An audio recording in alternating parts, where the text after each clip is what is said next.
Hello and welcome to another Minecraft Bedrock tutorial by me, FoxyNoTail, here on the Bedrock Edition of the game. And today we're going to be looking at 2x2 piston doors, and we're going to start with this one, which is the most simple, which is basically just a 2x2 piston door activated by pressure plates. And all that's going on here is underneath the pressure plates there are a few blocks with some redstone dust on, which are coming up these blocks, activating those redstone torches, which is just opening the pistons. So when we stand on the pressure plate, both sets of pistons open.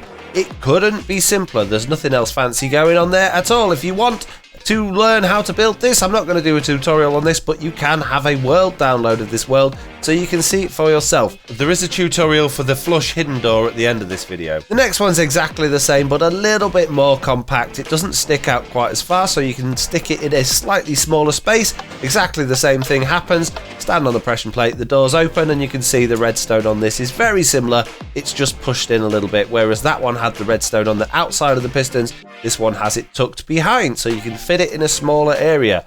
The next one is a flush 2x2 piston door, otherwise known as a Jeb Door, and this one's a little bit more complicated. At the moment that just looks like a wall, but if we stand on the pressure plates, the blocks get moved backwards and then get pulled out to the side. Now this one actually uses quite a lot more redstone. There are actually 6 sticky pistons per side powering this, so 12 sticky pistons altogether, and there's a lot more going on. So basically what we've got is the same idea. You stand on the pressure plates and the doors open.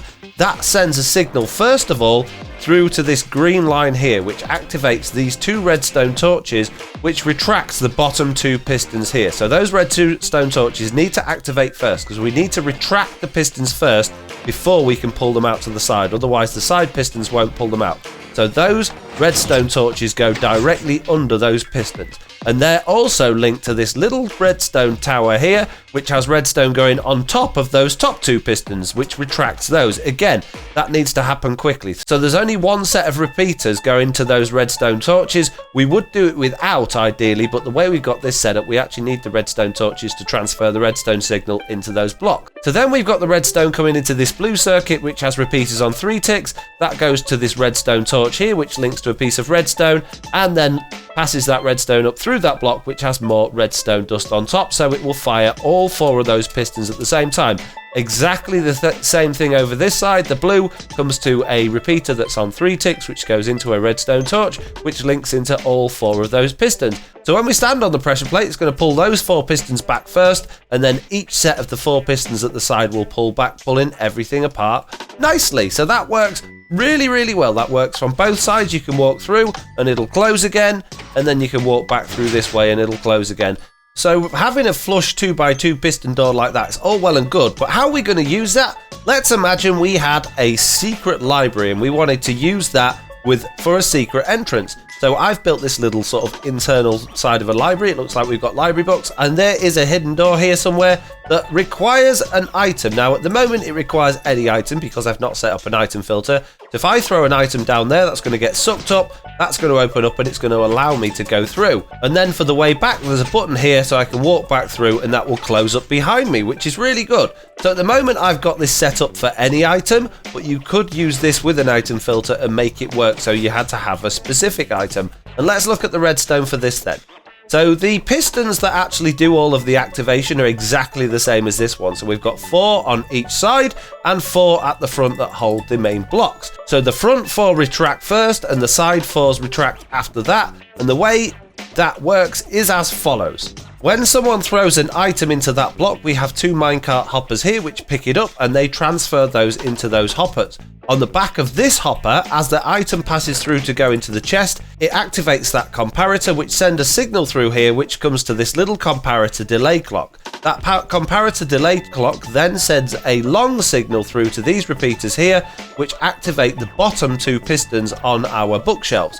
That signal also carries on up this redstone glass tower like it did on the other one onto the top 2 pistons as well. Then the redstone signal travels onto the blue line, which comes up through that redstone torch, and onto those. Very similar like we did before, but this time we're not actually using repeaters. We're actually taking our redstone signal off those torches there and then just inverting it. So we've got 2 redstone torches on each tower. So again, off that redstone torch, we've got a line there that goes through that block, deactivates that redstone torch, which passes the signal through those ones and pulls those ones back. So it's really easy. So all you've got to do is literally throw an item in there and the whole system will activate. As the item passes through the hopper, it's going to set that comparator off, which is going to set this delay clock off, which is going to enable the whole thing. Now I've just put a stack of items in there, which is going to keep the door open for longer. If you did want to make this so it had to be a specific item, you would need an item filter. So you'd have to have an item filter built in here, which would take up more room. I'm not going to do that for the sake of the tutorial today. So let's look at how we build this thing then. Let's do a building tutorial thing. Even though I'm giving you a world download, you can have a tutorial too. You're welcome. Let's do this, guys. So we're going to start it up here. The first thing is we're going to have a chest there, and we're going to put 3 hoppers going into that chest. We're going to put 2 pieces of rail on there. We're going to put a block at that end of that rail and a block at that end of that rail. We're going to put a minecart hopper there and a minecart hopper there.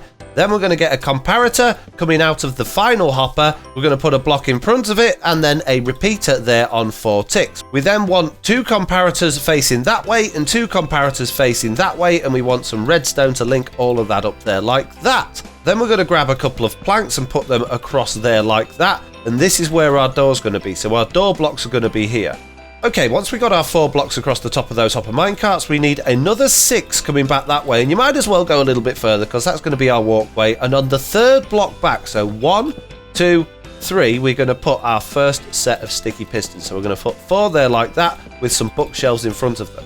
Then we're going to come over to this side here and we're going to put another 4 blocks there. Now these are actually temporary blocks. We're going to get rid of those in a second. We're going to put 4 more sticky pistons on each side facing towards those other blocks and sticky pistons. Then we can get rid of those blocks under there like that. We don't need those anymore, and get rid of those there like that. We will keep the ones in the middle because that's going to be our walkway. Then we want to come behind each of these new sets of sticky pistons and put in a solid block. It can be any block as long as it's not a transparent block like glass or something like that. It needs to be able to conduct redstone. And then a block down from that, we're going to put another 2 blocks with a redstone torch on and a piece of redstone dust. Same thing on this side here. Then once we've done that, we want to bring this down in sort of a staircase like that. Put a redstone torch on the back of that one and a piece of redstone on that one. The same thing on this side. We're going to staircase back like that. We can get rid of those blocks underneath. We don't need them. A redstone torch on the back of that one and a piece of redstone dust there. Then we can put our lime blocks. Again, these can be any type of block as long as they're not transparent. Put our redstone torches on top of there, and that is going to control those 2 bottom pistons there. What we can then do is bring our lime line out with some glass. We can use lime glass or we can use any type of glass really. We're just going to use the glass because it's an easy way to make a redstone tower. And we want to keep this away from those ones just so that the redstone doesn't overlap. And we can break the blocks in between, and all we're going to do is just run a redstone dust line up there like that, because the redstone will continue up the glass tower like that. And then we want to come across the top there, and we want to bring this so that we've got 2 solid blocks on top of those pistons. Now I'm actually going to use the spruce wood there so that it matches our pattern that we've got underneath, and I'm just going to bring that redstone up like that, and that's going to extend those ones as well. Now we want to put 2 repeaters in front of those redstone torches there, and we can bring our redstone dust along here to our comparator clock. So now when we put an item in these hoppers here, that should open all of those bookcases, which it does, and then they'll go back again. So that's pretty much done. We're almost there. The only thing we need to do now is just add a button in on the other side so we can open it from both sides, and we can put that anywhere we want really as long as we link it up. So I'm going to grab an oak button, the only reason being that wooden buttons last longer than stone buttons, but you can use stone because we've got a delay clock over here. All we need to do then is put a block underneath it like that with a piece of redstone dust on the top, so when we press the button the redstone will be activated. Then we can just connect the redstone line down here. Be careful not to put redstone underneath that torch, otherwise it'll stay activated. Link that up to the decay clock like that, and now when you press that button it's going to activate the decay clock, and it's going to keep the door open for long enough for you to walk through. So let's just give it a try. Let's see how it all works. Let's press that button and then let's go through, and then it will close again behind us. There we go. Now you can just decorate this thing however you want. You can put whatever decorations you want. If you want it to be completely hidden, use blocks of the same type all the way around it like that, and then yeah, design it into your build. There we go. Now all we got to do is stand here, throw an item down, those doors are going to open like that, and then we can go through. Nice and easy, very simple. You're welcome. I hope you enjoyed this video. If you did, please do leave a like. If you haven't already, please do subscribe, and hopefully I'll see you all in the next one.